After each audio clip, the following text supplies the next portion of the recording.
জগন্নাথ ঠাকুর জগন্নাথ জগন্নাথ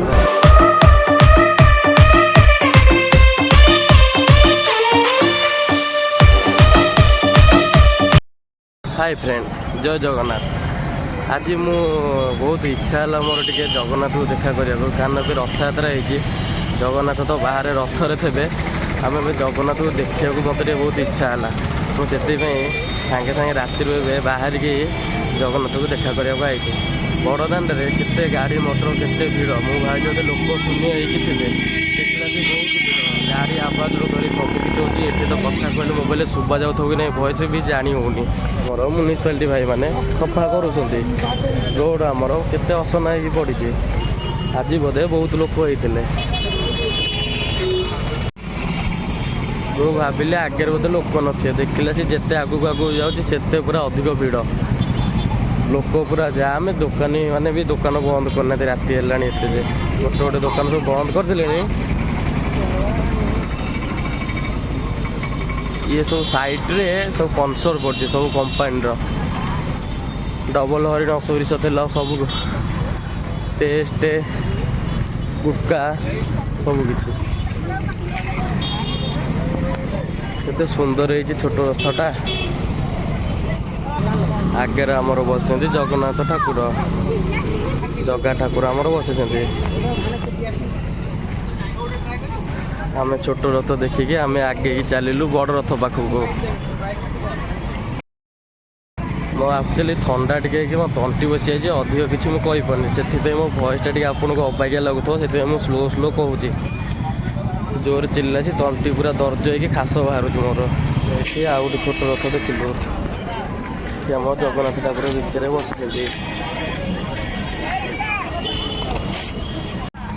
मुझे रथ पाखे पूरा टोटाल ऊपर पहुँचले आगू को पूरा भीड़ जमा भी जाई होनी भिड़ रे केते सुंदर देखा रथ मुझे रथ पाखे पहुँचली रथ देखला आसिकी सेपट को माउसी माँ पट को मान सरी गुंडीचा मंदिर पट को रथ सेपट को मुहैटी अच्छी मो रथ पाख चली चली मोर पूरा झाड़ होगला जी गहली अच्छी से रथ पाख जावाक जाऊँगी रथ बुलिकी सेपट मुहैकी अच्छा जाऊँगी रथ चारिपट बुलिकी सेपट आसबि ये देख रथ चारिपाख बुले केते गहली लोक राति आसिक दीटा लोक एबे भी गहली अच्छा गहली जमा भांगिनी भाया पेला ठेलार मुझे जगन्नाथ ठाकुर जगन्नाथ जगन्नाथ रथ यहाँ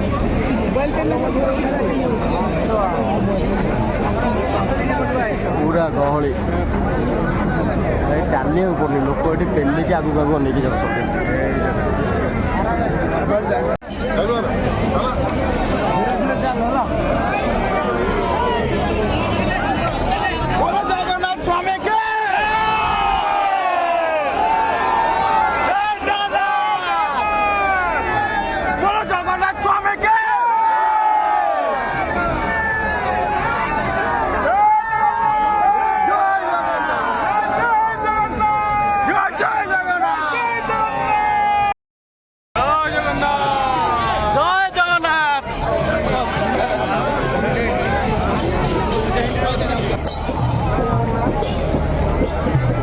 मंदिर पूरा लाइट सजा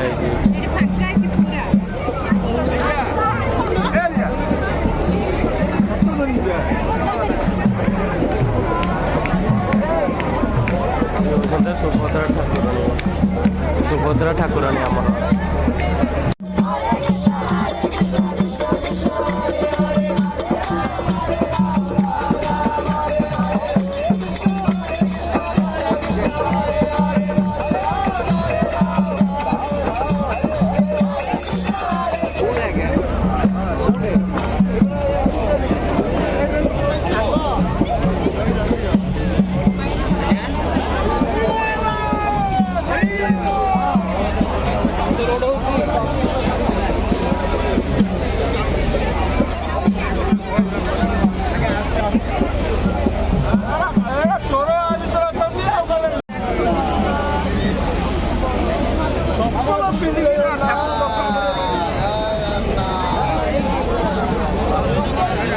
ଉପରେ ଏତେ ଭକ୍ତ ଦେଖ ପୁରା ଶୋଇଛନ୍ତି ବଡ଼ ଦାଣ୍ଡରେ।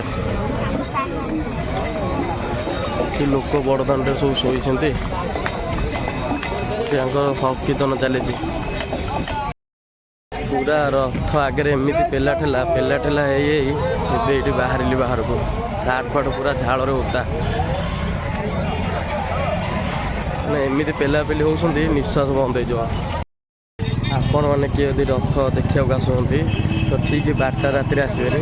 ଯାହା ଯେଉଁମାନଙ୍କ ଘର ଯେଉଁ ସାଙ୍ଗମାନଙ୍କ ଘର 100 କିଲୋମିଟର ଭିତରେ ହେଇଥିବ ତ 2ଟା ରାତିରେ ବାହାରି 12ଟାରେ ଠିକ୍ ବାହାରିକି ଆସିବେ। 12ଟା 1 2 ଘଣ୍ଟା ଭିତରେ ଆସିକି ପହଞ୍ଚିଯିବେ ପୁରୀରେ। ଆରାମସେ ରଥ ଦେଖିବେ। ଯେତେ ଯାହାହେଲେ ବି ଜଗନ୍ନାଥ ବର୍ଷକୁ ଥରେ ବାହାରକୁ ଆସୁଛନ୍ତି ନା, ଯାହାହେଲେ ତ ରଥ ଆଗରେ ଭିଡ଼ ରହିବ। ତ ପେଲା ଠେଲା ହେବାକୁ ପଡ଼ିବ, କାରଣ ରଥଯାତ୍ରା ଟାଇମ୍ରେ ଆସିଲେ ତ ରଥ ତ ଭିଡ଼ି ହେବନି। କାରଣ ଯାହାର ସେତିକି ସାହସ ଥିବ ତ ସେ ରଥ ପାଖକୁ ଯିବ, ରଥ ଭିଡ଼ିବ। କାରଣ ମୁଁ ଗୋଟେ ବର୍ଷ ଯାଇଥିଲି, ଠେଲା ଠେଲିରେ ନିଶ୍ୱାସ ପୁରା ବନ୍ଦ ହେଇଯାଇଥିଲା। ମାନେ ମୁଁ ମାନେ କେମିତି ସେ ଜାଗାରୁ ବାହାରିବି ବୋଲି ମୁଁ ଆଗ ଜାଣି ବି ପାଇଲିନି। ବହୁତ କଷ୍ଟରେ ଆଗକୁ ବାହାରିକି ଆସିଲି ଭାରି। ତ ଏଇ ଟାଇମ୍ରେ ଯିଏ ଆସିବ ଶାନ୍ତିରେ ରଥ ଦେଖିକି ଦର୍ଶନ କରିକି ଯାଇପାରିବ। ଯେଉଁ ରଥ ଦେଖିବାକୁ ଗଲାବେଳେ ଯେଉଁ କହୁଥିଲି ପନ୍ସର ମତଲବ କ'ଣ, ଏ ଯେଉଁ ଆମେ ନିତିଦିନ ଜୀବନରେ ଯାହା ସବୁ ୟୁଜ୍ କରୁଛେ, ଏଠି ରୂପା କି ଡବଲ ହରିଣ ସୋରିଷ ତେଲ, ମାନେ ଯେଉଁ ସବୁ ଜିନିଷ ଜୀବନ ୟୁଜ୍ କରୁଛେ, ମସଲା ଖାଇବାରେ ଯେଉଁ ମସଲା ପଡ଼େ, ଚାଉଳ ସବୁକିଛି ଏସବୁ ବ୍ରାଣ୍ଡକୁ ନୂଆ ବ୍ରାଣ୍ଡ କିଛି ଦିନକୁ ଦିନ ବାହାରୁଛି। ନୂଆ ବ୍ରାଣ୍ଡକୁ ପ୍ରମୋସନ୍ କରିବାକୁ ଏସବୁ ପନ୍ସର ରଥଯାତ୍ରାରେ ପଡ଼େ। ଏମିତି ବହୁତ ଯାତ୍ରାରେ ପଡ଼େ, ମୁଁ ଦେଖିଛି। ରଥଯାତ୍ରା ଏବେ ଟିକେ ଅଧିକ ପଡ଼େ। ଏସବୁ ହେଉଛି ବ୍ରାଣ୍ଡର ସବୁ ପ୍ରମୋସନ୍ କରିବାକୁ ସବୁ ପଡ଼ିଛି।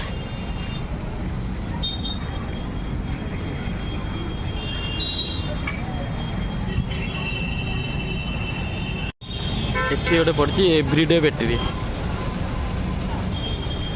ଏଠି କିଟକାଟ ଚକୋଲେଟ୍, ମାନେ ଇଏ ରଥଯାତ୍ରା ଏଠି ରଥ ଯେତିକି ଦିନ ରହିବ, ମାନେ ରଥ ଭିତରେ ଏଗୁଡ଼ା ସବୁ ଲାଇଟ୍ ଫାଇଟ୍ ଲଗେଇକି ଏଗୁଡ଼ା ସବୁ ଏମିତି ଡିଜାଇନ୍ କରାହୁଏ। ଏଇ ଘର ଗୁଡ଼ା ଏଠି ଗୋଟେ ଦେଖ ଘର ହେଇଛି, ଏଠି ସବୁ ଏମିତି ଡିଜାଇନ୍ ହୁଏ। ଏତିକିରେ ତାଙ୍କର 1 2 ଲକ୍ଷ 3 ଲକ୍ଷ ଏମିତି ଖର୍ଚ୍ଚ ହୁଏ, ମାନେ 2 3 ଦିନ 4 ଦିନ ଭିତରେ। ମୁଁ ଆରଥରକ ଯେଉଁ ରଥଯାତ୍ରା କହିଥିଲି ଜଣଙ୍କୁ ଏମିତି ପଚାରିଥିଲି, ତାଙ୍କର ଜଣେ ଲୋକ ତା ଭିତରେ ଥିଲେ, କହିଲେ ଆମର 3 ଲକ୍ଷ 3.5 ଲକ୍ଷ ଖର୍ଚ୍ଚ ହେଇଛି ମାତ୍ର 3 4 ଦିନ ପାଇଁ ଏଇଟା ରହିବାକୁ। ତା ବାଦ ମୁଁ ଏବେ ତ ମୋ ଦର୍ଶନ ସରିଲା, ମୁଁ ଏବେ ଯାଉଛି ଗାଡ଼ି ପାଖକୁ ଯିବି। ତ ମୁଁ ଗାଡ଼ି ତ ନିଜେ ଚଲେଇବି, ଆଉ ତ ବ୍ଲଗ୍ ଭିଡ଼ିଓ ବନେଇ ହେବନି, ଭିଡ଼ିଓ ବାଟରେ କିଛି ଆଉ ବନେଇ ହେବନି। ବନେଇଲେ ରାତି ଟାଇମ୍ଟା କୁଆଡ଼େ ଗାଡ଼ି ଯଦି କୁଆଡ଼େ ବାଇଚାନ୍ସ ପଶିଯିବ, ତାହେଲେ ତ ମୁଁ ଏବେ ବ୍ଲଗ୍ ଭିଡ଼ିଓ ଏଣ୍ଡ କରୁଛି। Signing in youngster Soumya vlog. ଯଦି ଆପଣଙ୍କୁ ଏହି ଭିଡ଼ିଓ ଭଲ ଲାଗିଥିବ ଲାଇକ୍ କମେଣ୍ଟ ସେୟାର ସବସ୍କ୍ରାଇବ୍ କରିଦେବେ। ବହୁତ ଧନ୍ୟବାଦ ଆପଣମାନେ ମୋ ଭିଡ଼ିଓ ଦେଖୁଥିବାରୁ।